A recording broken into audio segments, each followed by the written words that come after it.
by the water.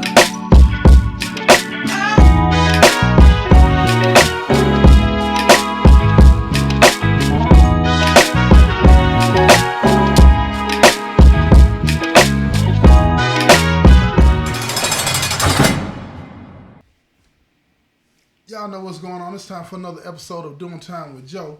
I'm your host, Joe Baker, and welcome to the show, y'all. Look here.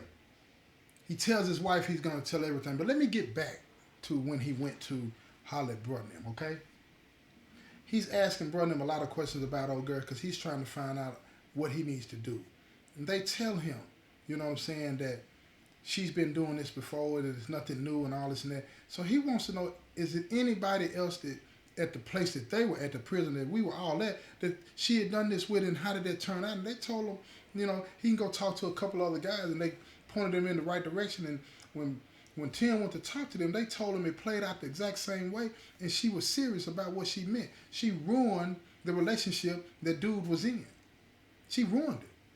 The exact same way, the exact same playbook. This was nothing new. But see, Brotnam didn't care nothing about none of that. All they were trying to do is get them some paper. See, so all of the moving pieces that you have going on in the situation, you need to be aware when you get involved with people in here. What they've done in the past. It's hard to do because most people are not going to tell you the truth, because if they tell you that, you know, this girl is crazy, and what can happen in a situation like this is she can mess up your family, she can do all this and do that, you're not going to do it. So they're not going to tell you. They're not going to tell you. They're going to make you think it's all peaches and creams. Because your goal is to do what? Just to make ends meet. You're just trying to get a little bread. That's it. So you're not focusing on the big picture. The big picture. What you can lose. What you could lose. Please don't forget what Warren Buffett said. Don't risk what you have for something that you don't need. You can live without some things, y'all. Rearrange a few things. Cut back on a few things, and then you can get everything that you want and maintain everything that you have. Maintain everything that you have. And I'm not talking about your property or money and anything like that. I'm talking about your integrity, your dignity, all of that. Your respect in the community, the honor that people have when they look at you and what they think about you, right? You can maintain all of that. Your reputation in the community, how your kids look up to you, how your wife and their family members look up to you. Don't risk that. Don't risk that because you want to live a certain way, or you want to impress the Joneses, or you're trying to compare yourself to somebody that's in the streets that is on their way to the penitentiary. Don't risk that. It's not worth it. It's not worth it. There's no amount of money that can make up for you not being there for your kids. No amount of money. No amount of money that they could take and say, I'm cool with what my daddy did because we were able to buy these shoes or go to the game and do this and do that. They would rather have you there. They would rather have you there.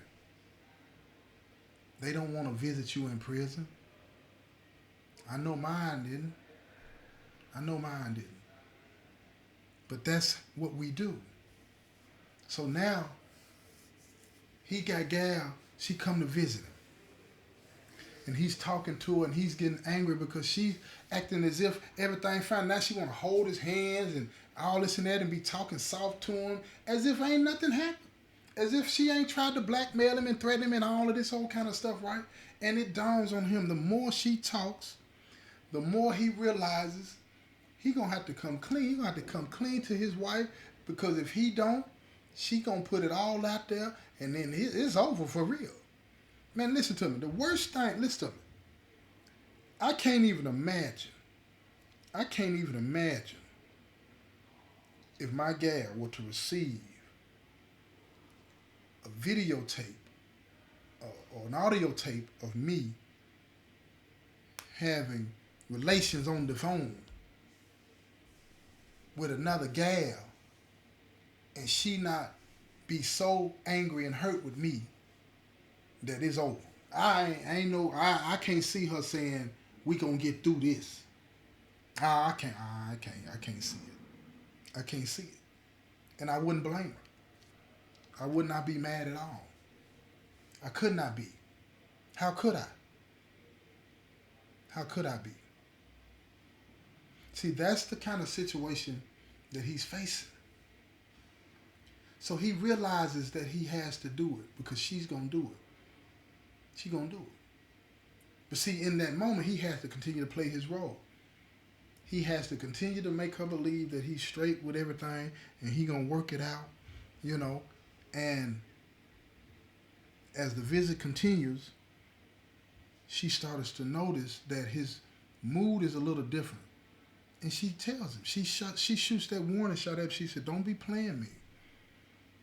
She said, don't be playing me, because I will meet that girl in this parking lot and let her hear that. And I mean it. And there ain't nothing you can do to stop me. And when you get out of here, we going to be together. This is what she telling him.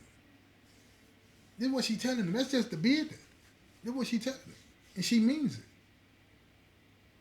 And he tells her, I know. I don't want to be with her no more anyway. He's saying all of this because he wants her to believe. He needs her to believe what he's saying. Because if she don't believe it, ain't nothing stopping her from between now and next week from coming out here to let her listen to that. Nothing's stopping that. So when they get ready to leave the VG, you know, before in the past she hugged him, and you know, except for that one time she picked him on the lips, she kisses him on the jaw. This time she want a real kiss. So she's hugging him, you know, pulls him close to her, body warm. He can feel the heat coming off her body, y'all.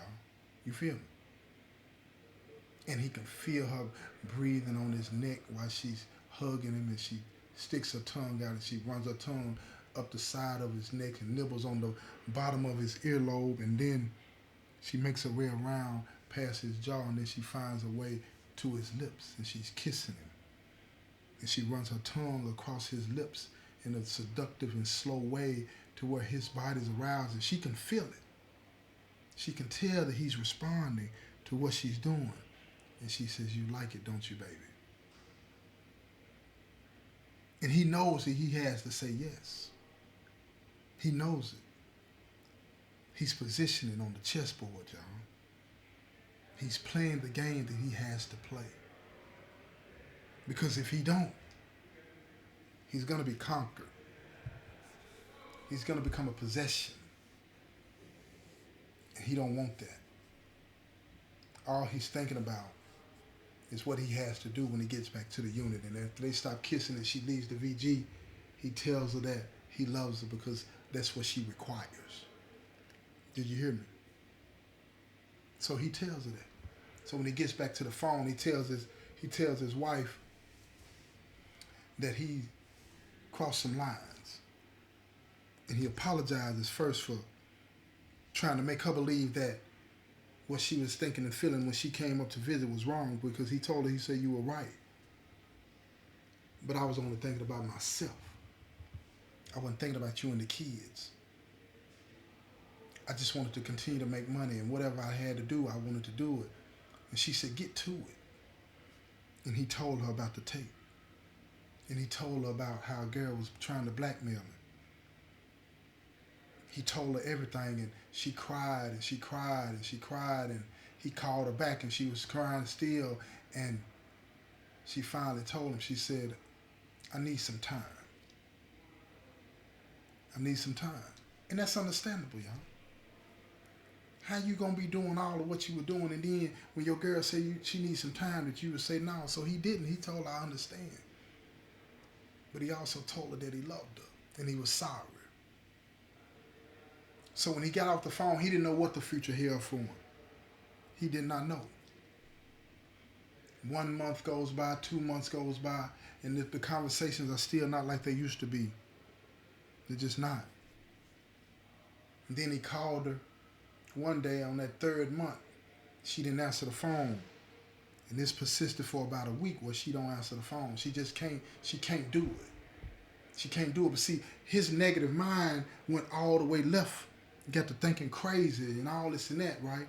But what she was doing, she was going to visit her pastor and she was going to talk to her friends, and they were trying to explain to her, you know what I'm saying, his side of things, and they would understand how she felt. She was trying to find somebody to help her get through it because she couldn't rely on him.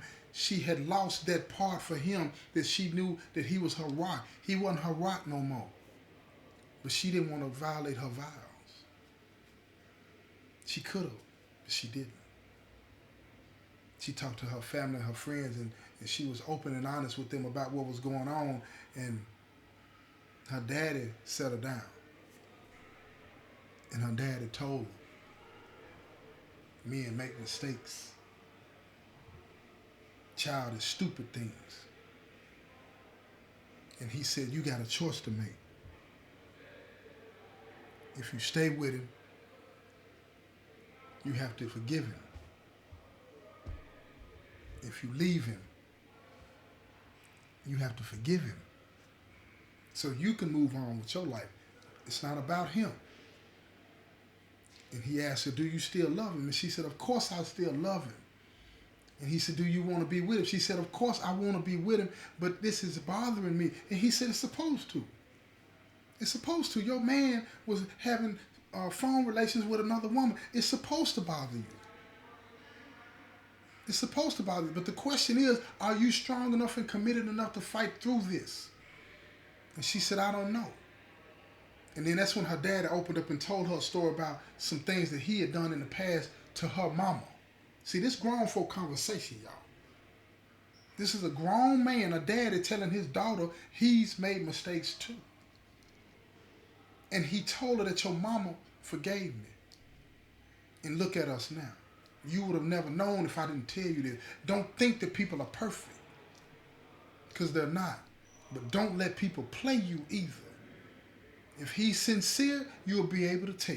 If he's not sincere, don't ever hesitate to pack your bags and you come on home, or you put him out. Whatever the case may be, don't you stay when he's not being real with you. She hugged her dad and she cried and she thanked him for everything that he said. And it still took another month, and she took the phone call because Tim had been calling every day.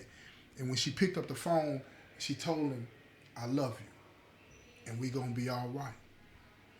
And Tim broke down, started crying on the other end. He didn't know what to say because he was relieved that she picked up the phone, because he thought she was gone, y'all. He thought she was gone. But when she picked up that phone and she said, I love you and we're going to be okay, the tears just flooded up out of him, right? Listen to me, y'all. Don't risk what you have for something that you don't need. This has been another episode of Doing Time with Joe. I'm your host, Joe Baker, and I say peace, y'all. I've been trying to breathe underwater.